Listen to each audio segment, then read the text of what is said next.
An energetic and warm welcome to the one and only Dr. Vikas Divyakirti sir.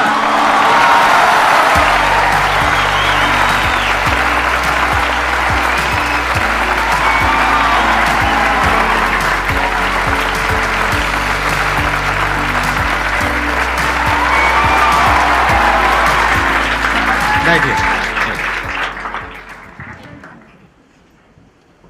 मैं सबसे पहले आपको धन्यवाद देना चाहता हूँ धन्यवाद आपका आने के लिए। Thank you so much. क्योंकि जब से मैंने सीरीज शुरू करी है तब से हमारे कमेंट सेक्शन में कोई भी एक भी ऐसा वीडियो नहीं है जहां पर आपका नाम ना लिखा हो। कई बार मुझे ऐसा लगता है देख करके कमेंट सेक्शन को कि ये मैं अपने चैनल पे आया हूँ या आपके चैनल पे हूँ। मैं सोशल मीडिया पे बहुत कम एक्टिव रहता हूँ तो मुझे आइडिया नहीं था इस बात का, पर मैं थैंकफुल हूँ कि आपने बुलाया, इस लायक समझा कि मैं यहाँ पर आऊँ। सर प्यार बहुत करते हैं बच्चे आपको, मतलब इतना प्यार है जिसकी कोई हद नहीं है। मैं ठीक कह रहा हूँ गलत कह रहा हूँ? यस और नो? सो अब आप लोग जो चाहे जैसे चाहे इनसे क्वेश्चंस पूछ सकते हैं। सर लाइफ में जब भी कोई सिचुएशन आती है कि जिसमें दो रास्ते, एक प्रैक्टिकल और एक इमोशनल, तो बैलेंस आउट कैसे करना है? इमोशनल और प्रैक्टिकल में हमेशा विरोध नहीं होता है, कभी कभी साथ भी चल सकता है। और सिर्फ इमोशनल कुछ नहीं होता, सिर्फ प्रैक्टिकल कुछ नहीं होता, प्रोपोर्शन का डिफरेंस होता है। जब इमोशंस आपके दिमाग पर बहुत हावी हों तो फैसला करने से बचना चाहिए, स्पेशली बड़ा फैसला। छोटा तो ठीक है कि आपके दोस्त ने कहा कि दोस्त नहीं एक फिल्म नहीं देखेगा मेरे साथ, आप इमोशनल हो जाके देख ली फिल्म, क्या हो गया, कोई नुकसान नहीं होगा। पर कोई ये कहे कि तो मुझसे प्यार नहीं करते, शादी नहीं कर सकते मुझसे और हमने शादी कर ली, ये ठीक नहीं है। सिर्फ इमोशंस में आके बहुत बड़ा फैसला मत कीजिएगा, चाहे वो करियर का हो, चाहे पार्टनर का हो, चाहे कोई भी फैसला हो। प्रैक्टिकल इतना नहीं हो जाना है कि आप मशीन, रोबोट या पत्थर बन जाएं। क्योंकि आप कितने भी सक्सेसफुल हो, यदि आप इमोशनली सक्सेसफुल नहीं है, इमोशनली स्टेबल नहीं है, इमोशनली वेलबींग के स्टेट में नहीं है, तो आपकी सक्सेस किसी काम की नहीं है, एकदम मीनिंगलेस है। So the success in totality needs emotional happiness, emotional stability as well. इसलिए इमोशंस को खारिज करके जिएंगे तो शायद कुछ अचीवमेंट्स बड़ी हो जाएं, पर वो किसी काम की नहीं है। केवल इमोशंस पे चलेंगे तो हो सकता है कि अचीवमेंट जिंदगी में ज्यादा हो ना पाए। तो बैलेंस की बात है। और सबसे अच्छा तरीका है, जब बहुत इमोशंस हो, इंटेंसिटी बहुत ज्यादा हो, सिर्फ एक तरीका मैं जो अपनाता हूं, उस क्षण में फैसला नहीं करना है। कुछ भी हो, कोई कितना भी प्रेशराइज करे, सिर्फ इतना बोलिए कि मैं 24 घंटे बाद बताऊंगा आपको, थोड़ा सोचूंगा इस बारे में। और यदि आपने उस मोमेंट से खुद को बाहर निकाल लिया तो फिर आप डिटैच होकर देख पाएंगे और थोड़ा सा प्रैक्टिकल एलिमेंट भी रहे, इमोशनल एलिमेंट भी रहे, वो फैसले सबसे अच्छे रहेंगे लाइफ के लिए। मैं आपको एग्जांपल से बात समझाता हूँ। ऐसे लोग जो तैयारी कर रहे थे, अफेयर में थे, एक का सिलेक्शन हो गया, अब उसके सामने क्राइसिस ये है, स्पेशली किसी लड़की का हो गया, लड़के का नहीं हुआ। अब हमारी सोसाइटी में ना, लड़की ऊंचे पद पे हो, लड़का ना सफल हुआ हो तो बड़ा मुश्किल है सोसाइटी में, उनको शायद दिक्कत नहीं है। अब वो लड़की प्रैक्टिकल नहीं है कि मैं तुमसे शादी करूं, ये कह के अगर हट जाती है और शादी करती है किसी ऐसे व्यक्ति से जो बहुत सफल है। I know many such people personally, मैं नाम नहीं बोल सकता किसी का। मैंने जनरली पाया है कि वो लोग लाइफ में बहुत फ्रस्ट्रेशन में रहे बाद में, क्योंकि सफलता के नाम पर, प्रैक्टिकल होने के नाम पे ऐसे व्यक्ति को चुना जिसके साथ वो रह नहीं सकते ठीक से। और मैं ऐसे कई लोगों को जानता हूं जो IAS बने, IPS बने, जिनको करोड़ों रुपए के दहेज के ऑफर्स आए, साफ ठुकरा के कहा कि मैं जिंदगी एक ही व्यक्ति के साथ गुजार सकता हूं जो मेरे साथ है, और हैं, बहुत खुश हैं। अब कोई कह सकता है उनके परिवार में कि इसने प्रैक्टिकल फैसला नहीं किया, इमोशनल फैसला किया, पर अल्टीमेटली किसी चीज की वैल्यू क्या है? आपकी लाइफ बेहतर हो। यूट्यूब पे जिसके 1 लाख भी सब्सक्राइबर्स होते हैं वो मोनेटाइज करता है, 1 लाख क्या जब मिनिमम हो सकता है, खूब पैसा कमाते हैं, ब्रांड प्रमोशन करते हैं, साबुन तेल बेचते हैं बीच बीच में। आपका चैनल तो शायद देश में सबसे बड़ा चैनल है, आप चाहें तो कितना नहीं कमा लेंगे। मुझे कुछ दिन पहले एक एजेंसी के लोग मिले जिन्होंने बताया कि इनकी जैसी ख्याति है उस लेवल पर महीने में कोई 5-10 करोड़ भी कमाना चाहे तो कमा सकता है आराम से इस यूट्यूब चैनल से। तो मैंने पूछा कि वो कौन सी चीज है जो आपको इतना मजबूत बनाती है कि आप नहीं इस रास्ते पर जाते। मैं वो जानने में इंटरेस्टेड हूँ।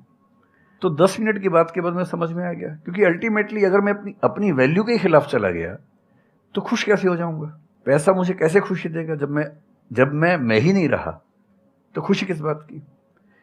इसलिए इतना प्रैक्टिकल मत होना कि अपनी माँ के, पिता के, भाई बहन, दोस्त, जो प्रेमी प्रेमिका है, उनके इमोशंस के साथ खेलने लगो। इतना प्रैक्टिकल कभी मत होना। इतना इमोशनल मत होना कोई आपको बेवकूफ़ बना सके, बात बात पर बेवकूफ़ बनाता रहे। और बैलेंस जिंदगी जो है ना वो मध्य मार्ग में है, जिंदगी एक्सट्रीम पे नहीं है, मध्य में है। तो प्रैक्टिकल और इमोशन का बैलेंस रखिए, लाइफ बढ़िया होगी।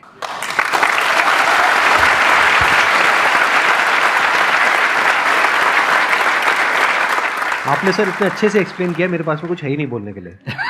यूजुअली मेरे पास में कुछ होता है ऐड करने के लिए, लेकिन आपने पूरा ही उसका ऐसा निचोड़ निकाल दिया। आपने YouTube पे इतना बोला कि सच में नहीं बचा होगा आपके पास।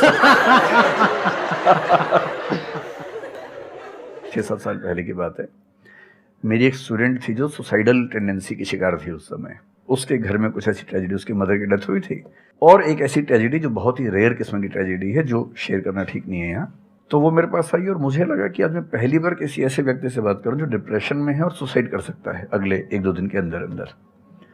अब मैं परेशान था कि मैं कैसे मैनेज करूं, और मुझे मोटिवेशन की ऐसी जानकारी उस समय तो बिल्कुल नहीं थी, बाद में थोड़ा बहुत पढ़ा। तो मैंने उससे कहा कि अच्छा तुम घर जाओ, मैं कुछ देखता हूँ। फिर मैं घर गया, नेट पे सर्च करना शुरू किया। करते करते मुझे आपका एक वीडियो मिल गया, अनस्टॉपेबल शायद कुछ आपने एक वो बनाया था उस समय। तो मैंने वो थोड़ा सा देखा 10 मिनट का। मुझे लगा कि ये जो है ना, ये इंजेक्शन है किसी मतलब डिप्रेस्ड व्यक्ति को तुरंत मोटिवेट करने के लिए। तो मुझे ध्यान है कि मैंने उसको वीडियो का लिंक भेजा। मैंने कहा देखो, जिंदगी अपने रास्ते पे चलेगी, ठीक हो जाएगी। जब जब मूड ऐसा हो, बहुत डिप्रेसिंग हो, सुसाइडल मन करे, उस समय वीडियो देखना ध्यान से, और कम से कम उस बुरे फेज से बाहर निकल जाओगी। और फिर मैंने वो वीडियो अपने फैमिली में भी 2-3 बच्चों को भेजा, जो बच्चे उस क्राइसिस में होते थे। तो मैं बहुत थैंकफुल हूँ उन सब बच्चों की जान बचाने में क्या आपकी बात कर बड़ी भूमिका है। Thank you so much sir, it means a lot to me. ये तो आपने बहुत बड़ी बात कह दी सर, मेरे लिए बहुत बड़ी बात है ये। नहीं, कई बच्चों की जान बचाई होगी आपने ज़रूर। जो वो एक मोमेंट होता है, उस मोमेंट में कोई बचा ले तो लोग बच जाते हैं, वो मोमेंट क्रॉस हो जाए तो फिर चीज़ें बिगड़ जाती हैं। हेलो सर, नमस्ते। नमस्ते सर, बोथ ऑफ यू, मैं हमेशा से आप दोनों की बहुत फ़ैन रही हूँ। मुझे बस ऐसा लग रहा है कि मैं सपना देख रही हूँ, मेरे लिए रियलिटी नहीं है। मुझे बस आपसे ये जानना, मैं हर मतलब एवरी डे 8 से 10 आवर में पढ़ाई करती हूँ, बट मुझे कभी कभी बहुत डीमोटिवेशन आ जाता है कि होगा नहीं होगा, क्या होगा पता नहीं। देखिए, डीमोटिवेशन अगर आपको दिन भर में 1 घंटे आता है। नहीं सर, ऑलमोस्ट टाइम पढ़ाई करने के बाद 2-3-4 दिन के बाद ही होता है, कंटिन्यूअसली नहीं होता। अगर महीने में 4-5 बार आता है और 1-1 दिन के लिए आता है तो इसका मतलब आप एकदम ठीक हैं। अगर कोई व्यक्ति आपको ये कहे कि मुझे डीमोटिवेशन कभी नहीं होता, तो उसको इलाज की ज़रूरत है। आपको ज़रूरत नहीं है, क्योंकि जब आप अपने से बेहतर व्यक्ति को देखेंगे, आपको थोड़ा सा इन्फीरियरिटी कॉम्प्लेक्स आएगा, डीमोटिवेशन आएगा। जब आप अपने से कमज़ोर को देखेंगे, आपको सुपीरियरिटी कॉम्प्लेक्स आएगा, थोड़ा सा मोटिवेशन ज़्यादा हो जाएगा। जिस दिन टारगेट पूरा हो जाएगा, मोटिवेशन आ जाएगा। जिस दिन टारगेट पूरा नहीं होगा, डीमोटिवेशन आएगा। जिस दिन टेस्ट में आपके मार्क्स अच्छे आएंगे, आप मोटिवेशन के साथ लौटेंगे। जिस दिन खराब आएंगे, डीमोटिवेशन होगा। लेकिन ध्यान रखिए, जिस दिन आप मोटिवेटेड हैं, उस दिन आप वजह बन गए कईयों के डीमोटिवेशन की। लगातार मोटिवेटेड होना एक मेंटल इलनेस की निशानी है, और लगातार डीमोटिवेटेड होना डिप्रेशन की निशानी है। इन दोनों से बचना है। तो डीमोटिवेशन की बहुत हाइप है, इतनी हाइप की ज़रूरत नहीं है। थोड़ा बहुत हो, एंजॉय कीजिए उसको। और जब जब लगे कि ज़िंदगी बहुत ख़राब चल रही है, तो मैं जो करता हूँ, अजीब सा लगेगा आपको, मैं कभी कभी शमशान घाट चला जाता हूँ। सर, मैंने ये सुनी है, आपने वीडियोस में भी कहा है। सच में चला जाता हूँ, या ट्रॉमा सेंटर चला जाता हूँ देखने के लिए। ट्रॉमा सेंटर में जाके 1 घंटा बैठ के आ जाइए, मोटिवेशन आ जाएगा। और शमशान घाट में जाके देख लीजिए कि हम जैसे हमसे कम उम्र के लोग वहाँ जल रहे होते हैं, तो लगता है हम जिंदा तो हैं। अगर मैं थोड़ा सा कॉग्निटिव लेवल पर बात करूँ, एक बहुत बड़ा साइकोलॉजिस्ट हुआ, उसका नाम है ब्रेंटानो, कभी सर्च कीजिएगा उसको। ब्रेंटानो ने ह्यूमन कॉन्शियसनेस को स्टडी किया, और उसने ये बताया कि ह्यूमन कॉन्शियसनेस की बेसिक नेचर है कि जो हमारे पास है वो हमें नज़र नहीं आता, जो नहीं है वो नज़र आता है। तो the consciousness of lacking something is the nature of human consciousness. इसलिए इसी बात को एक शेर में, बहुत प्रसिद्ध शेर में कहा गया है, दुनिया जिसे कहते हैं जादू का खिलौना है, मिल गया सो मिट्टी है, नहीं मिला वो सोना है।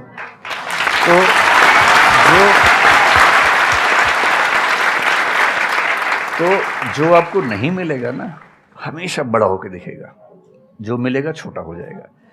तो ईमानदारी इसमें है कि जब जब डिमोटिवेशन और डिप्रेशन हो, एक कागज़ लेके बैठ जाइए और एक तरफ लिखिए मेरी ज़िंदगी में ऐसा क्या क्या है जो दूसरों के पास नहीं है। पेज भर जाएगा पूरा।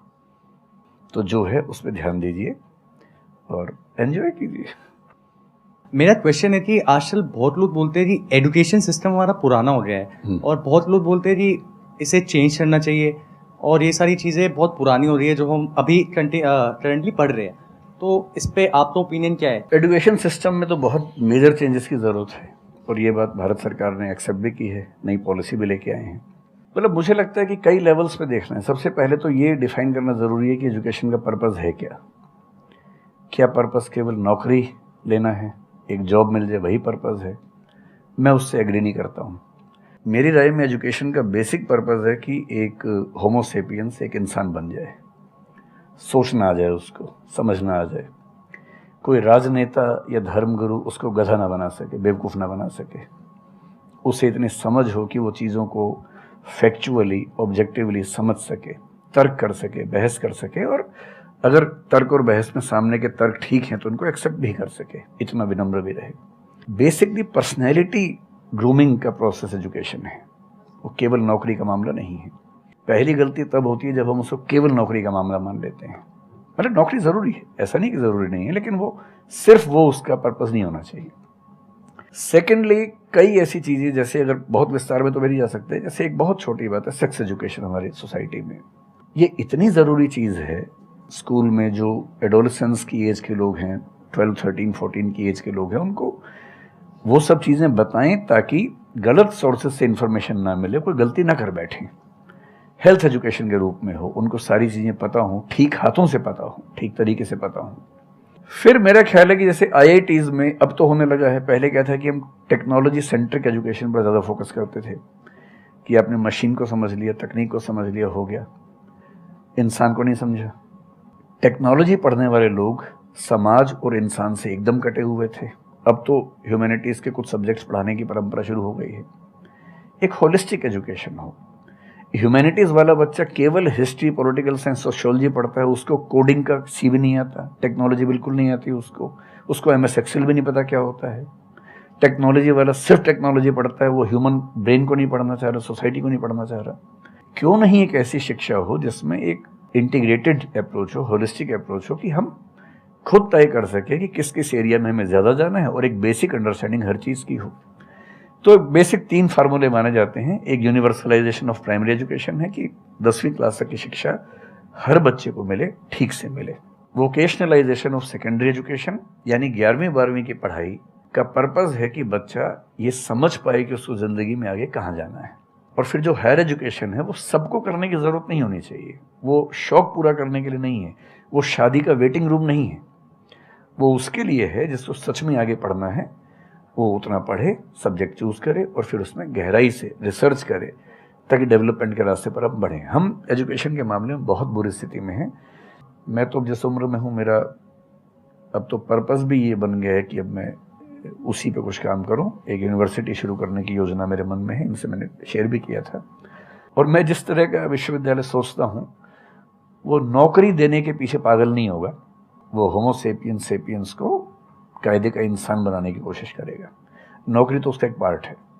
मतलब आप जितने भी सफल लोगों को देखेंगे जनरली, जैसे मैंने इन्हीं से पूछा, ये जिस फील्ड में सफल हैं, इनका जो करियर है, अगर मैं इसको छोड़ भी दूं तो अदरवाइज भी जो इनका करियर है वो उस विषय से जुड़ा हुआ नहीं है जो इन्होंने पढ़ा है ग्रेजुएशन में। मेरा भी नहीं है, आमतौर पे किसी का भी नहीं है। 90% लोगों को मैं देखता हूँ जो सक्सेसफुल हैं, उनके ग्रेजुएशन के सब्जेक्ट में और लाइफ की फील्ड में कोई लिंक नहीं है। तो बेसिक पर्पस क्या है? वो स्मार्टनेस बाहर आ जाए, ग्रूमिंग हो जाए, इंटेलिजेंस है, इमोशनल इंटेलिजेंस है, वो सब जो टूल्स हैं वो उस बच्चे को सीखने को मिल जाए ताकि फिर वो ज़िंदगी को फेस कर सके, इनोवेट कर सके, नए रास्ते निकाल सके। 1000 रास्ते दुनिया में होते हैं। तो सच बात है कि काफ़ी चेंजेस की ज़रूरत है और आप और हम मिलकर करेंगे चेंजेस। एजुकेशन वाइज अगर देखा जाए तो मैंने बहुत ज़्यादा कुछ नहीं किया है अपनी लाइफ में, बट मेरे स्टैंड पॉइंट से अगर आप देखोगे कि एजुकेशन क्या है, तो एजुकेशन का सबसे बड़ा गोल ये है कि एक इंसान का दिमाग खुले, बजाय कि उसका दिमाग इतना नैरो डाउन हो जाए कि उसको लगे कि बस यही अगर हो गया तो सक्सेस है, ये नहीं हुआ तो फेलियर है। आप अनगिनत तरीकों से अपने गोल को, अपने पर्पस को, या जो भी आप करना चाहते हो उसको अचीव कर सकते हो। एजुकेशन का सबसे बड़ा गोल ये होना चाहिए, और वही मेरी कोशिश है अपने इन सेशंस के थ्रू करने की, कि एक इंसान का दिमाग खुल जाए, उसके दिमाग में एक पॉसिबिलिटी माइंडसेट आ जाए, ना कि एक लिमिटेड माइंडसेट हो कि बस ये हो गया तो बहुत है। अब प्रॉब्लम क्या है, ये जो लिमिटेड माइंडसेट है ये बहुत लोगों का है, करोड़ों लोगों का है, तो वहां पे कंपटीशन भी बहुत है। पॉसिबिलिटी माइंडसेट जबकि देखा जाए तो ज्यादा इंटरेस्टिंग है, लेकिन बहुत कम लोगों का है और वहां पे कंपटीशन कम है। और पॉसिबिलिटी माइंडसेट क्या होता है कि कोई भी काम अगर मैं कर रहा हूं, अगर वो नहीं हुआ तो इसका मतलब ये नहीं है कि मैं फेल हो गया, इसका मतलब ये है कि मैं क्रैक नहीं कर पाया। There has to be a way. ये एजुकेशन काम अगर कर दे तो रियल एजुकेशन हो गई हमारी। मतलब एक इंसान को, हाँ सॉरी, थॉमस एडिसन बल्ब के आविष्कार में लगा हुआ था, हाँ जी, 1000 बार फेल हुआ। तो किसी ने उससे पूछा कि यार तुम बार बार करते होता तो है नहीं तुमसे, क्यों कर रहे हो? तो उसने पता है क्या कहा, हर फेलियर के बाद मैं ये जानता हूं कि बल्ब इस तरीके से भी नहीं बन सकता, और अब मैं 1000 तरीके जानता हूं कि इन तरीकों से नहीं बनेगा, और उसके बाद वो तरीका ईजाद हुआ जिससे बना। एजुकेशन से एक इंसान का दिमाग इतना खुल जाए कि सबसे पहली चीज तो उसको ये समझ आए कि मैं कुछ भी नहीं जानता हूं। हाँ, एकदम ठीक बात है। एजुकेशन मस्ट बी सच कि वो लाइफ लॉन्ग आपका एक क्वेश्चनिंग माइंड बना ही रहे, कि आप कहीं भी हो, कुछ भी कर रहे हो, आपके दिमाग में क्वेश्चंस चले, questions related to the problems. जो भी आप काम कर रहे हो वो क्या है, अल्टीमेटली प्रॉब्लम सॉल्विंग है, तभी उस काम में वैल्यू है। अगर किसी की कोई प्रॉब्लम ही नहीं सॉल्व कर रहे हो तो उसमें वैल्यू कहां ऐड हो रही है, और वैल्यू नहीं ऐड होगी तो आपको पैसा कैसे मिलेगा, फिर चाहे जॉब हो चाहे बिजनेस हो। सो द आइडिया इज कि आपका दिमाग ये चलना चाहिए, अच्छा ये प्रॉब्लम है ना, पहले तो मुझे नहीं पता है कि इसको सॉल्व कैसे करना है, क्योंकि अगर आपको पहले से ही पता है तो आपको वही पता है जिस तरह से वो प्रॉब्लम सॉल्व होती आई है। That may not be relevant in today's context, but still आप उसको उसी तरह से सॉल्व करोगे जिस तरह से सब कर रहे हैं। वहां पर कंपटीशन है, फिर आप कहोगे कि कुछ हो नहीं रहा है। सो द आइडिया इज कि पहले तो ये प्रॉब्लम है जो मुझे अच्छे से समझ आई, मैंने इस पे फोकस किया, अब इसको सॉल्व करने के इन्फिनिट तरीके हैं, एक रास्ता नहीं है, बहुत सारे रास्ते हैं, मुझे पता नहीं है। This is the goal of education, कि मुझे नहीं पता है लेकिन पता किया जा सकता है। This is another goal of education. उसमें से कुछ तरीके काम करते हैं, कुछ नहीं करते हैं, यह भी हमको क्लियरली पता होना चाहिए। मतलब your personality must be dynamic, it must not be static. जैसे मैंने देखा है बहुत लोगों को जो मुझे मिलते हैं, कुछ लोग हैं उसमें से जो, जैसे मैं सर से मिला अभी ऑफ कैमरा, हम लोग बैठे हुए थे, डिस्कशन कर रहे थे, तो it was a great experience sir, आपके साथ में बैठ करके जिस तरह से, जिस ठहराव से सर बात कर रहे थे, जिस तरह से चीजों को सुन रहे थे, समझ रहे थे, और मैं क्वेश्चंस पूछ रहा था, ये मेरे से क्वेश्चंस पूछ रहे थे, तो there was a conversation which was going on. On the other hand there are some people जिनसे मैं कभी कहीं मिला तो उनकी अप्रोच क्या है कि मुझे सब पता है, वो गड़बड़ हो जाती है। शिक्षा की दुनिया में बहुत प्रसिद्ध कहावत है, भारतीय अगर परंपरा में देखें तो विद्या ददाति विनयम में एक बहुत प्रसिद्ध कथन है।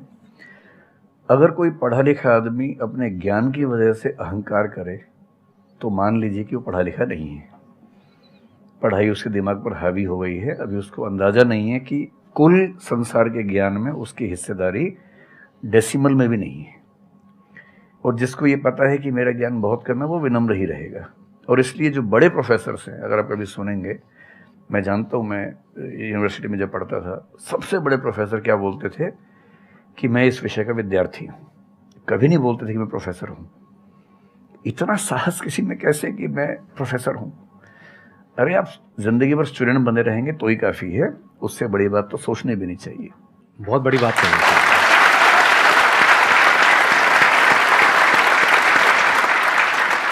मतलब कि एजुकेशन का गोल आपको प्रोफेसर बनाना नहीं है, आपको स्टूडेंट बनाना है। अगर सर की बात को आगे एक्सटेंड किया जाए, एकदम सही बात। एक लाइफ लॉन्ग स्टूडेंट, कि आप सीखते चले जा रहे हो, सबसे जिससे मिल रहे हो, लोगों से सीख रहे हो, सिचुएशन से सीख रहे हो, अपनी लाइफ के अच्छे एक्सपीरियंसेस से सीख रहे हो, बुरे से सीख रहे हो। जैसे मैंने देखा है जब भी यहाँ पे कोई क्वेश्चंस पूछते हैं ना, सबके क्वेश्चंस एक ही होते हैं, सर सक्सेसफुल कैसे हो। कभी मैंने आज तक ये क्वेश्चन नहीं सुना किसी का भी जो इससे बड़ा क्वेश्चन है, जो आप रिलेट कर जाएंगे कि सर सक्सेस हमारा दिमाग खराब किस तरीके से करती है, या सक्सेस का क्या माइनस पॉइंट है। सही बात। सक्सेसफुल होने से बड़ा है मीनिंगफुल होना, सार्थक होना। सफल होना छोटी बात है, सार्थक होना ज़्यादा बड़ी बात है। सर मेरा क्वेश्चन ये है कि लाइफ में बहुत सारे सर्कमस्टांसेस आते हैं जहाँ पे मतलब हमें ये लगता है, बहुत सारे निगेटिव थॉट्स आते हैं कि मतलब आगे कैसे बढ़े। How to get rid of fear of failure sir, कैसे हम इसको हैंडल करें। अगर हम कोई किसी चीज़ को शुरू करना चाहते हैं सर, तो हमारे दिमाग में बहुत सारे निगेटिव थॉट्स चलते रहते हैं, हो पाएगा नहीं हो पाएगा, बहुत तरह के नेगेटिव क्वेश्चंस आते रहते हैं सर। तो इसको कैसे हैंडल करना है सर इस सिचुएशन को? फियर ऑफ फेलियर थोड़ा सा ठीक भी है, ये हमें रोकता है उन दिशाओं में जाने से जहाँ हमें जाना भी नहीं चाहिए। जैसे मान लीजिए मैं सोचूं कि मैं फुटबॉल प्लेयर बन जाऊं, मुझे पता है कि नहीं बन पाऊंगा, मेरी फिटनेस वैसी नहीं है, तो मुझे ये फियर रोक लेगा, ठीक बात है ना। ये ज़रूरी नहीं है कि आप दुनिया में हर चीज़ के लिए ठीक हो। हर किसी का एक पैकेज है, हर किसी का जो एट्रीब्यूट्स हैं या वर्च्यूज़ हैं उन सब का एक पैकेज है। We can be good at few things, we can be best at maybe one thing, we can not be best at everything.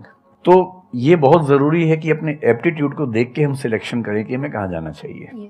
ठीक है, अगर सिलेक्शन कर लिया है तो फिर फियर ऑफ फेलियर होने की वजह ये है कि या तो आप जो कंपटीशन है उस पर ज़्यादा फोकस कर रहे हैं, अपनी स्ट्रेंथ पे कम फोकस कर रहे हैं।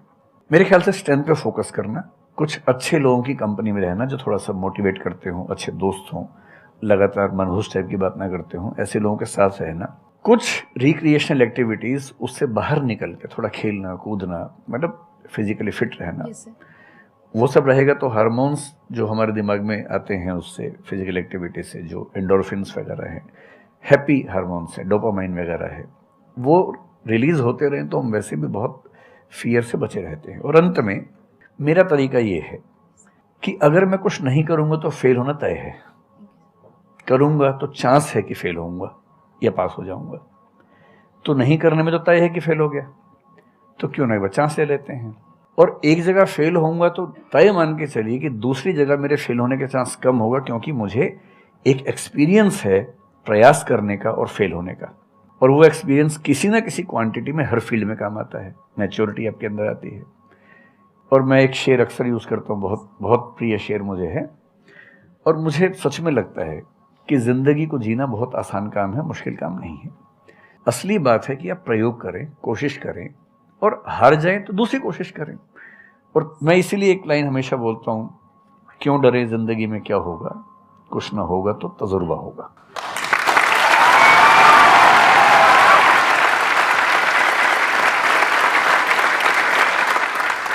मुझे भी सर के जैसे मोटिवेशनल स्पीकर बनना है सर, पर मैं ये सोचती हूँ कि अगर मैं वीडियो बनाऊँगी, कंटेंट बनाऊँगी, तो संदीप सर को छोड़ के या फिर बहुत बड़े बड़े मोटिवेशनल स्पीकर्स हैं उनको छोड़ के मुझे देखेगा कौन। मतलब ये मेरे अंदर थॉट्स आते हैं कि अभी मेरा मतलब मैं 19 ईयर की हूँ, तो मैं जब वीडियो कंटेंट बनाऊँगी तो मुझे ऐसा मतलब मेरे अंदर ये थॉट है कि मैं कोई बड़ा आदमी नहीं हूँ या फिर कुछ बड़ा नहीं हूँ, तो मैं ये वीडियो कैसे डाल सकती हूँ। लोग क्या सोचेंगे कि मतलब तू ये तो खुद कुछ नहीं है और लोगों को मोटिवेट कर रहा है, ऐसा मेरे अंदर थॉट आता है। पहले या तो कुछ कर लीजिए ज़िंदगी में, उसके बाद मोटिवेट कर लीजिए। और नहीं तो मोटिवेशन एक पूरी साइंस है, साइकोलॉजी से जुड़ी साइंस है, उसको ठीक से पढ़ के रिसर्च करके उससे बात कीजिए। शुरू में तो जब इन्होंने भी शुरू किया होगा, कहाँ शुरू में लोग जानते होंगे, बड़ी लंबी स्ट्रगल होती है, किसी भी फील्ड में इतनी लंबी स्ट्रगल है। देखिए जो आदमी सफल है ना, आप ये जो हमारा वर्तमान है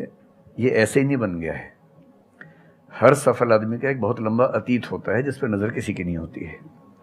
और बशीर बद्र ने एक बड़ी गहरी बात कही थी, ये फूल मुझे कोई विरासत में मिले हैं, तुमने मेरा कांटों भरा बिस्तर नहीं देखा।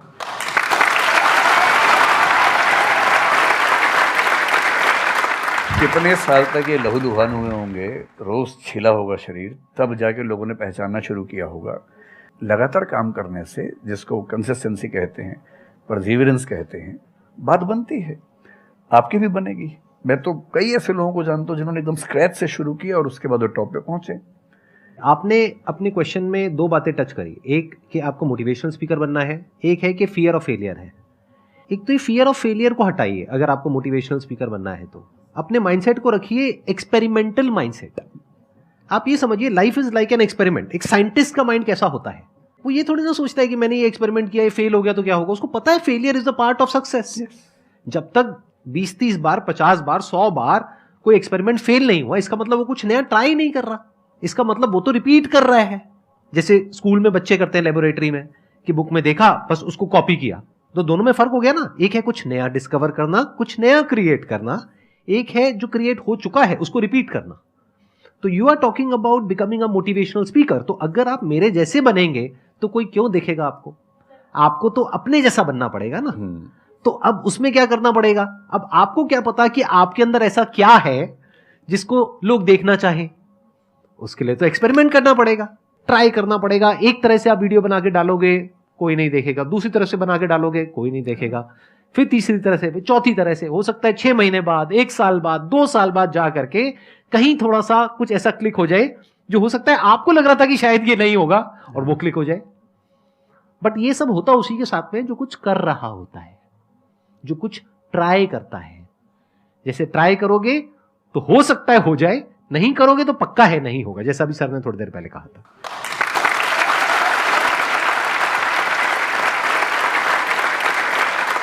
Thank you so much sir, यहां पर आने के लिए।